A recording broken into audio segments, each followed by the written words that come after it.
જાણો છો કે 18 જુલાઈથી લઈ અને 23 જુલાઈની વચ્ચે દ્વારકા, પોરબંદર અને જુનાગઢ જિલ્લાની અંદર જે અતિવૃષ્ટિ થઈ, આ 5 દિવસની અંદર 2 મોસમનો વરસાદ એક હારે પડી ગયો।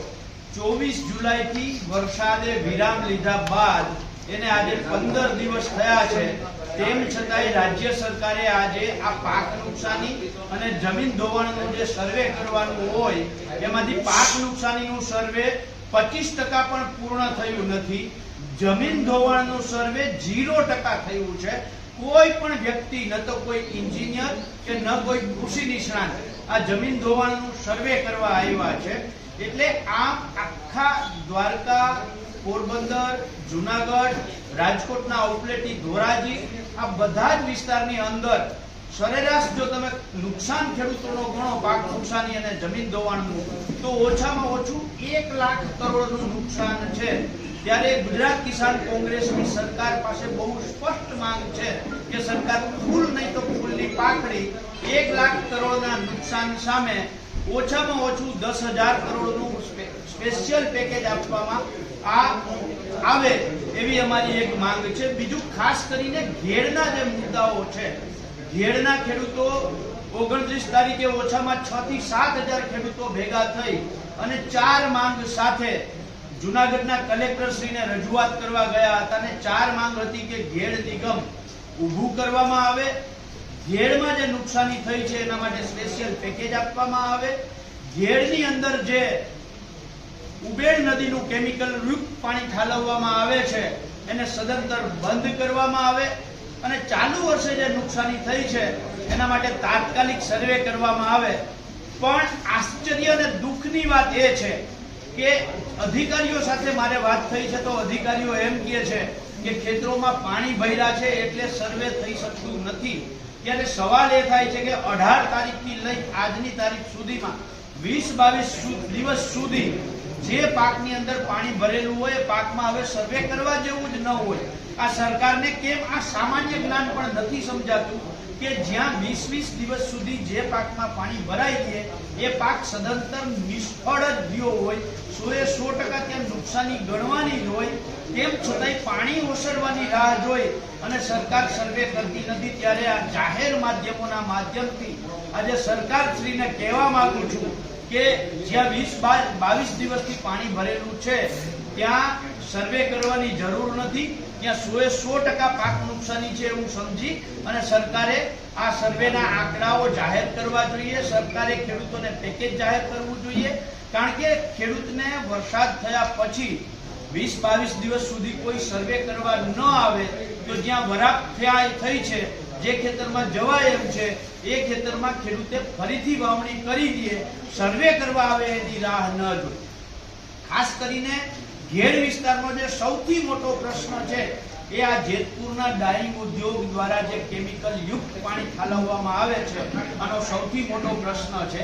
જેતપુર ડાઈંગ ઉદ્યોગને જીપીસીબીએ છેલ્લા 5 વર્ષની અંદર ઓછામાં ઓછો 43 લાખનો દંડ કર્યો છે, 5 થી 7 વખત ક્લોઝર નોટિસો ફટકારી છે અને તેમ છતાંય એ ડાઈંગ ઉદ્યોગ જે ભાટગામ પાસે વોશિંગ ઘાટ કરેલો છે, આ માત્ર શોભાના ગાંઠિયા સમાન બની ગયો છે।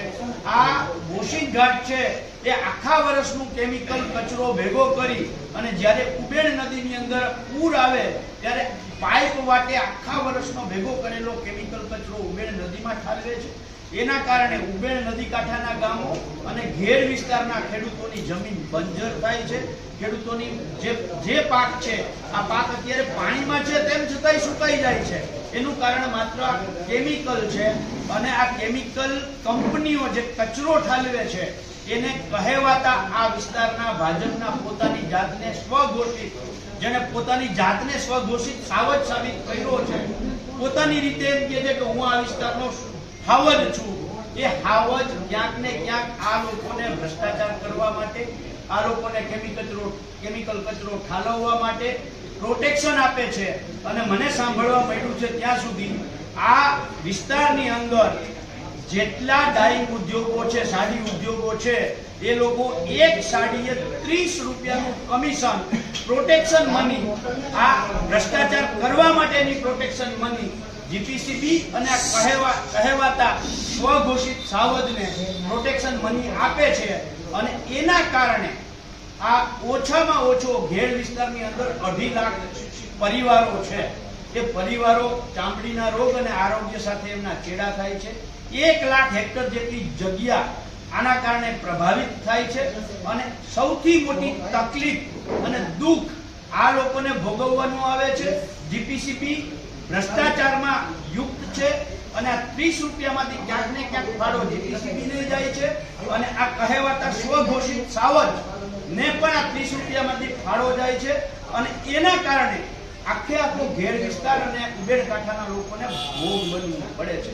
ત્યારે આજે ગુજરાત કિસાન કોંગ્રેસ અને રાજકોટ શહેર કોંગ્રેસમાં ઉપસ્થિત તમામ આગેવાનો અને ઘેર વિસ્તારના ખેડૂતો જે મારી પાછળ બેઠા છે એ તમામ ખેડૂતો પોતાના ખેતરના ફોટા લઈને આવ્યા છે કે એના ખેતરની હાલત કેવી છે.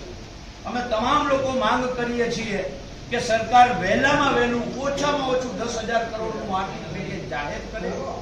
ડાઈંગ ઉદ્યોગ જે કેમિકલ કચરો છોડે છે એને તાત્કાલિક બંધ કરે. ઘેડ વિસ્તારની અંદર ઘેડ વિકાસ નિગમ તાત્કાલિક ઊભું કરવામાં આવે. જો સરકાર આ બાબતે નિર્ણય નહીં કરે તો આવનારા દિવસોમાં ગાંધી ચિંધ્યા માર્ગે આ તમામ ઘેડ વિસ્તારના લોકોને સાથે લઈ અને 4 માંગ માટે અમારે આંદોલન કરવાની જરૂર પડશે. તો ગુજરાત કિસાન કોંગ્રેસ એના માટે સદાય તત્પર છે.